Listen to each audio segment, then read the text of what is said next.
మూడో ప్రపంచ యుద్ధం వచ్చేది నేను ఆపిన అంటే బహుశా నోబెల్ బహుమతికి నేను థాయిలాండ్ కంబోడియాల మధ్య వార్ ఆపాను, కాంగోలో ఘర్షణ ఆపాను, ఆర్మేనియా అజర్బైజాన్ల మధ్య యుద్ధం ఆపాను. వాళ్ళందరినీ పట్టుకొచ్చాడు కూడా. ఇలా మన ఈ ఈ ఈ గాజా పీస్ డీల్కు షోకేస్ లాగా ఆర్మేనియా అజర్బైజాన్ నాయకులు కూడా పిలిచాడు. ఇండియా పాకిస్తాన్ యుద్ధం ఆపాను. ఇలా చెప్పుకుంటూ పోతున్న కహానీలో భాగంగా నేను థర్డ్ వరల్డ్ వార్ ఆపాను, నాకు నోబెల్ ప్రైజ్ ఇవ్వరా అని ట్రంప్ చెప్పుకోదలుచుకున్నాడు. ఎందుకంటే ట్రంప్కు ఉండే అబ్సెషన్ అది.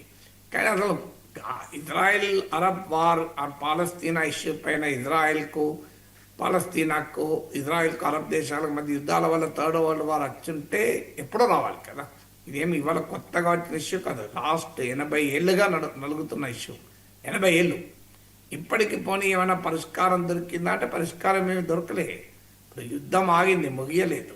ఇప్పుడు ఇజ్రాయెల్ ఏమంటోంది, హమాస్ కంప్లీట్గా నిరాయుధులు కావాలి, హమాస్ ఆ ప్రభుత్వం నుంచి అధికారాన్ని వదిలేయాలి, గాజా నుంచి వెళ్ళిపోవాలని. అధికారం వదలటానికి వాళ్ళు సిద్ధపడ్డారు, కానీ గాజా నుంచి వెళ్ళిపోవటానికి కానీ ఆయుధాలు వదలటానికి కానీ వాళ్ళు సిద్ధంగా లేరు.